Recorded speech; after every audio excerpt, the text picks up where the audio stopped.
A Academia Caxambuense de Letras realizará a segunda FLAU, que é a Segunda-feira Literária Virtual. E a homenageada será a grande escritora e o grande ser humano Nélida Pion. Por quê? Porque Nélida Pion merece todas as homenagens do mundo, primeiro.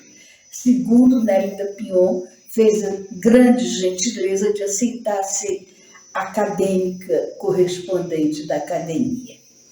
Então, eu escrevi para ela e falei que ela seria homenageada. Então, ela me respondeu: querida Esther, aceito a homenagem com prazer,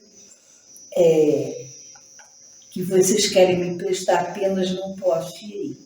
E eu, então, me deu o telefone para telefonar, eu telefonei, falei com ela, que eu já tinha até um telefone, falei com ela: Nélida, não precisa se locomover, não tem problema. Bem, então, eu conheci Nélida através da professora Diva Rocha, né? Quando Nélida lançou o primeiro livro, Guia Mapa de Gabriel Arcanjo. Então, a partir daí nos tornamos amigas. Eu a fiz perder comigo na prefeitura de Niterói ao tentar pagar um IPTU de propriedades dela lá de Niterói, da família, né? Porque eu realmente sou muito desligada para essas coisas práticas. E de vez em quando, os fins de semana, eu preparava um pão caseiro e ia à casa dela até com amigos, Aníbal Bragança, Lúcia Miner, vários amigos, e ficávamos lá conversando, comendo pão, tomando chá. Era um prazer maravilhoso a conversa com o Nélida. Partilhar, ter essa...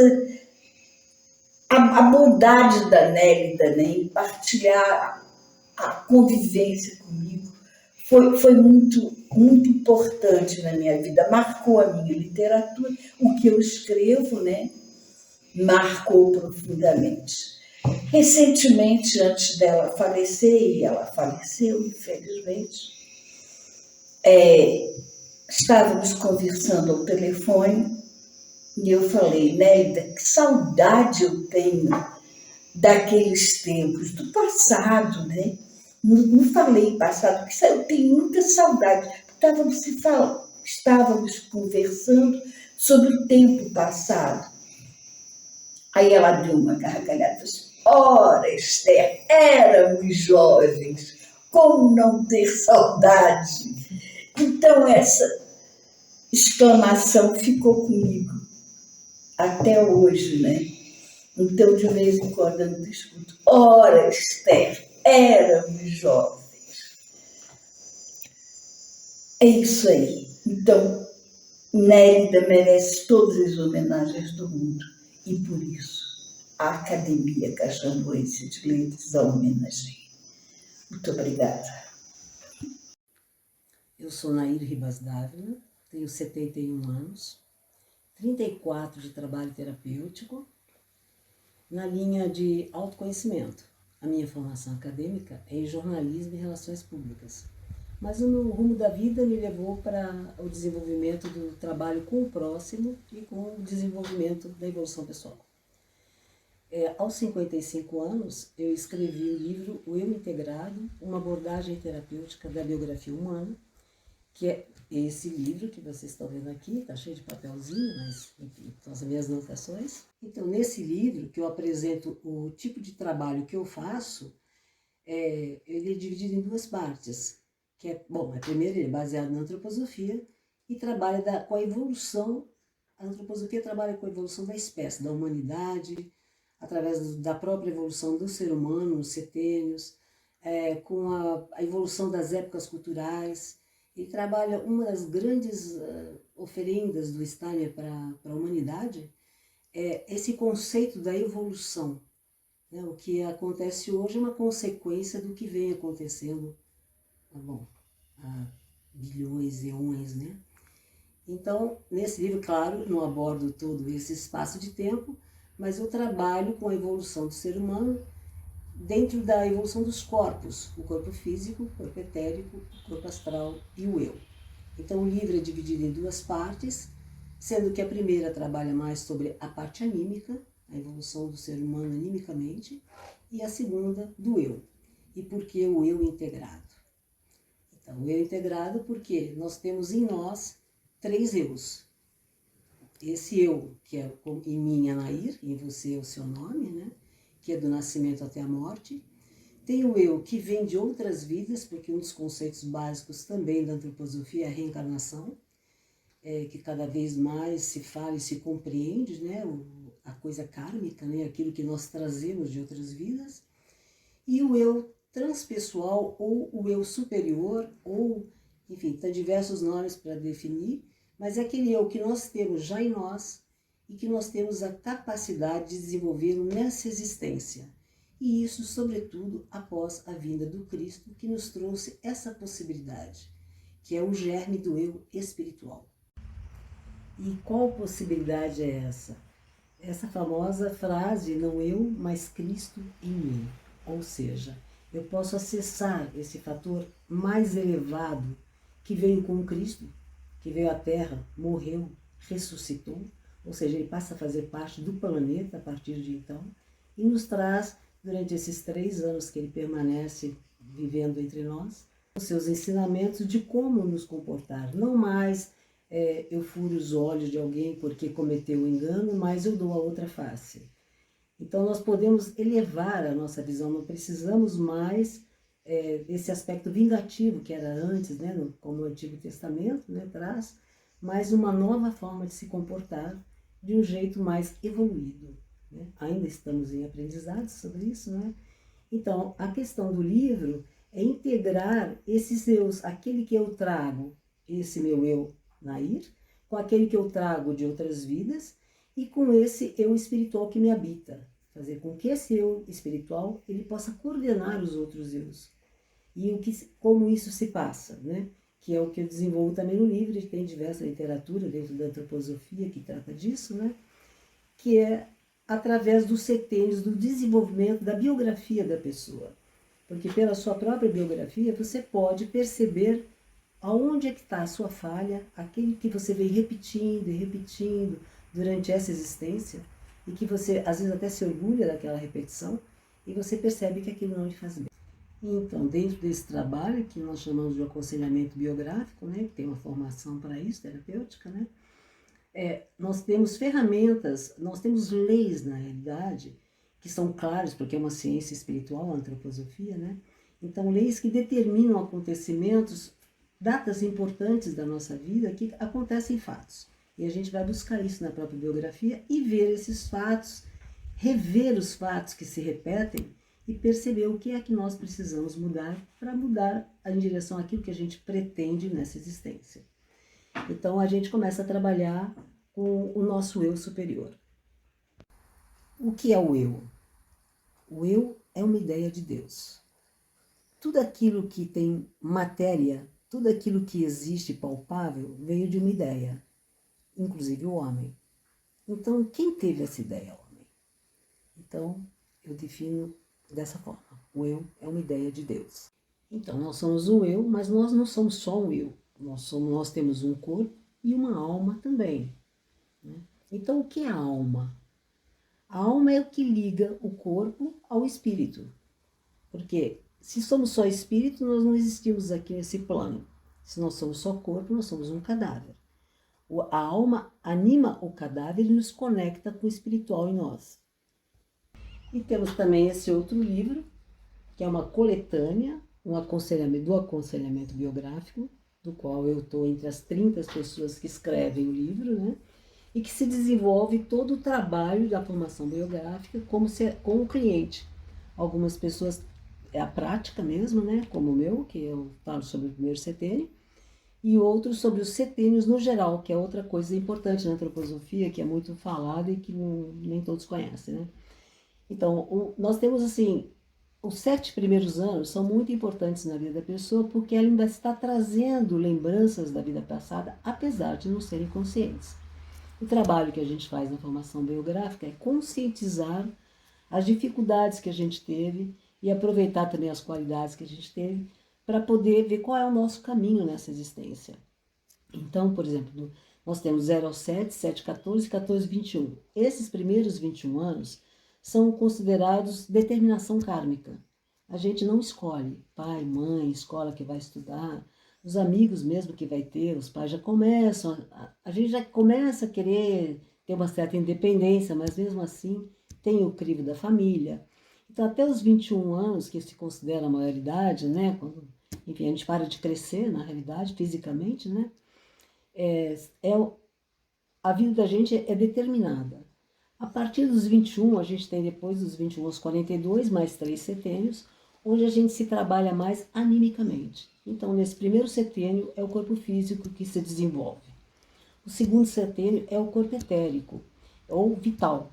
Então, é a época que a criança, ou nós, né, como crianças também, desenvolvemos a maior vitalidade. É a época que a gente menos adoece e que estamos, então, conhecendo o mundo, saindo para o mundo, indo para o mundo, escola, né, amigos, início de amigos, né? E aqui a gente começa a perceber mais claramente os temperamentos, que é o melancólico, colérico, fleumático e o sanguíneo. Então a gente percebe mais o jeito da criança ser, né? Depois nós temos então dos 14 aos 21, que é o corpo astral, que é o corpo das emoções, dos desejos, né? Então é quando o amadurecimento sexual, também é muito importante os valores. Então cada época dessa existe como que um padrão importante de ser conhecido pela criança, que é o mundo é bom, o mundo é belo e o mundo é verdadeiro. A criança que é acolhida nesses setênios com essas 3 qualidades da alma, na realidade, porque são qualidades que é o pensar, o sentir e o agir, que futuramente a gente vai entender melhor, não é? Ela recebe uma bênção. Então, e aos 21 anos, então, a maioridade, né? Então a gente começa um novo caminhar no mundo, que é o desenvolvimento anímico. A gente começa a querer tocar o mundo com a alma, sensações, vivências. Quando a gente começa, quer dizer, isso a gente fala dentro de um quadro mais clássico. Hoje em dia está tudo um pouco mais adiantado, né? Que é experimentar bebida ou outras coisas, a sexualidade mais exacerbada. Muitos casamentos acontecem nessa fase também, né? Então, essa primeira parte que a gente está começando a vivenciar as coisas mais animicamente, em termos mais sutis, não é? Do que com o corpo mesmo, né? Então, essa com os 21 aos 28, a gente desenvolve mais a alma da sensação. É como se a gente tivesse querendo ter sensações, mas sensações mais anímicas, diferentes da criança que quer tocar tudo com a mão, com a boca, né? Aí é mais dentro da alma que a coisa acontece. Depois dos 28 aos 35, a gente começa a trabalhar, a mulher vai trabalhar mais essa coisa de ir para o mundo, que é o seu ânimos, e o homem mais a sua ânima, que é acolher o mundo. Então, normalmente, nesse período, para quem está casado, vai na vida, na prática, vai exercitar isso, e para quem não está, internamente está acontecendo isso também. Então, é uma união do coração com a cabeça, a razão e a emoção, a consciência e a índole. E depois, então, dos 28 aos... E é bem determinado isso mesmo, viu, gente? E então, dos 35 aos 42, a gente está trabalhando a alma no sentido da consciência, que, aliás, é um momento que, como humanidade, nós estamos trabalhando hoje em dia. A humanidade está nesta fase, da alma da consciência. Ou seja, a gente está tendo consciência até desse processo todo da evolução e desse que nós estamos falando na formação biográfica, que trabalha a evolução do ser humano aqui, e essa evolução que vem de dessas qualidades anímicas que a gente vem trazendo durante a evolução. Como, por exemplo, antes furar o olho não era nada demais, porque era assim. Não havia ainda o sentimento como humanidade para dizer, não, isso é demais, né? É muito agressivo. Hoje a gente pensa assim, né? Veja quantas coisas a gente está trabalhando em termos de minorias, ver como que é que cada um vivencia a vida, né? Antes não havia isso. Não é porque o homem era ruim, é porque ainda não tinha evoluído ao ponto que estamos hoje. Então hoje nós temos a consciência. Essa consciência pode ir tanto para o bem quanto para o mal, tá? Não quer dizer que a consciência é bom. Então nós estamos bem nessa fase hoje em dia, uma coisa tudo muito e muito dividido, né? E a gente tem que ter a consciência disso, de que está muito dividido, porque a gente tem que unir, né? Aí é onde vem depois dos 42 anos, que é o eu espiritual, que a gente já tem a qualidade hoje para trabalhar com isso, que é o Cristo. Mas ainda não conseguimos entender isso. Nós estamos no princípio dessa compreensão, que é tirar o Cristo da cruz e trabalhar a ressurreição do Espírito. Quer dizer, o Espírito que vai coordenar isso. E esse é o eu espiritual em nós. Nessa evolução da humanidade, nós, com 42 anos, estamos agora recebendo esse eu espiritual. Ou seja, ele já está em nós. Tem gente que começa a desenvolver antes, mas é raro. Agora, com os 42, todo mundo tem a crise dos 42. Se você for ver na sua vida, muitas pessoas nesse momento, se tem filhos, os filhos já foram embora e não sabe muito o que fazer, às vezes pensa até em adotar outra criança, mas não é isso, pode até ser. Mas em princípio não é isso, é uma nova etapa, é uma nova criação. E o espírito começa a querer isso de você, de mim, de nós, né? Então isso vai depois até os 63 anos, que é a evolução desse eu. Tudo é trimembrado, assim como nós temos dos 7 aos 21, 3 setênios, nós temos do 21 aos 42 mais 3, e dos 42 aos 63 mais 3. Depois tudo se passa num espelhamento que eu não vou desenvolver aqui porque é muito longo, né? Mas com isso já dá pra gente se trabalhar e muito, né? Depois, 73 é quase uma dádiva.